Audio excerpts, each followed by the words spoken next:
Browns continuing preparations for the Patriots on Sunday. Of course, it is Thursday here in Berea, and that is Coordinator Day. So we heard from Tommy Rees today talking about Dillon Gabriel and Mary Kay. One of the themes with Dillon Gabriel over his first 3 starts is really the lack of deep shots, the lack of explosiveness in the passing game. And Tommy addressed that today with his rookie quarterback. He did, and I've been talking a lot about this too. The fact that Jerry Jeudy needs to have a get-right, feel-good game. He really needs to have that. And one of the ways that they can do that is to try to get him the ball a little deeper on occasion. And Tommy mentioned that Dillon is just going to have to trust what he's seeing out there, and not only that, trust the receivers. And it hasn't always gone the way that anybody has wanted it to so far this season. There have been drops. Some of the throws have been off.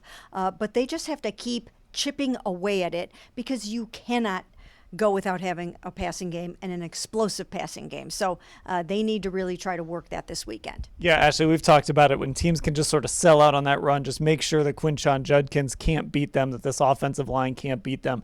It makes this offense too one-dimensional, and the way to open that up is Jerry Jeudy making plays down the field, David, Fannin, whoever else making plays down the field, and of course Dillon having that willingness to see some one-on-one opportunities and attack them. Yeah, I think Dillon, especially this week, has to look downfield and for those opportunities, because you think about the rushing defense for the New England Patriots right now. It's number 3 in the league. They're giving up an average of about 77 yards per game only, and number 3 in yards per play, only like 3.44. So if the Browns just over-rely on Quinshon Judkins, I think it's going to be easy for this New England defense to stop that, to thwart them, because it's what they do best. They haven't allowed a 50-yard rusher yet this season. Now, let's talk about the other side of the ball, because when Mike Vrabel has come up, there's been one word that's kind of come with it, and that is physicality. And look, that comes from him playing for Bill Belichick all those years. It's the way the Titans played. It's certainly the way the New England Patriots are playing. And Mary Kay, on the defensive side of the football, the Browns, this is a unit that I think can match that physicality, and that's what they're going to have to do against Drake May in this Patriots offense. They really are, and who better to do that than rookie linebacker Carson Schlesinger? He's already established himself as a very big and heavy hitter. We saw that big hit he put on at Chain last week, and I can see those kinds of hits from him coming every single week. I think he has the kind of mentality that Browns fans are going to absolutely love. It's an AFC North brand of football. I think it'll play very well in New England if he continues to play like that. And they have to do something to get Drake May off of his mark. The young quarterback has 12 touchdown passes against only 2 interceptions. He's playing lights out. Yeah, and Ashley, I think, you look at that front 4, they sort of embody that. Grant Delpit, who just won Special Teams Player of the Week and has been playing so well this season, he really sort of embodies that physicality, and they need to continue to do that against a Patriots offensive line, especially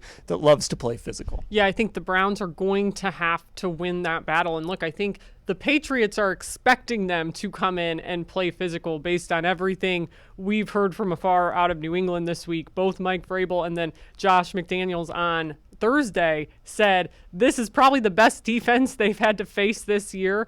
But the physicality, throwing some things, different things around like they did this week against the Miami Dolphins, I think that's all going to be key. Now, some injuries we're keeping an eye on. Mary Kay, you mentioned it. David Njoku was back at practice today, had a brace on the left knee, but he is practicing. Jack Conklin has been back at practice. No Ethan Posick at practice today, so we're going to monitor that. We don't know the official reason why at this point, but that's one, an offensive line that has had so many different combinations. If for some reason it's something that would keep him out of this game, that would be another wrinkle that the Browns would have to deal with. But all that being said, if Jack and David are back, this Browns team is pretty healthy right now, considering it's week 8. Right, and also Jerry Jeudy, too. Jerry sat out yesterday with that knee injury. He was back today. So for the most part, they are very, very healthy. And I think out of those guys, the key player there might be Jack Conklin, because they really need to keep Dillon Gabriel protected, and he has to have an opportunity to be able to take those shots downfield. Yeah, and of course Jack would help not just in pass protection, but in that run game as well, just how good he's been when he's been on the field. But Ashley, just again, from a health standpoint, and it's always knock on wood in football, I don't think the Browns have many complaints for where they are 8 weeks into this season. No, again, especially this is a team that on the O-line just has had to start 7 different combinations so far this season. So I think this would be the 8th in theory, even if Jack does play. So they have not really had any kind of real stability, everyone available. So hopefully for them, they're getting there. Okay, we will cover everything that happened here in Berea, all at cleveland.com/Browns.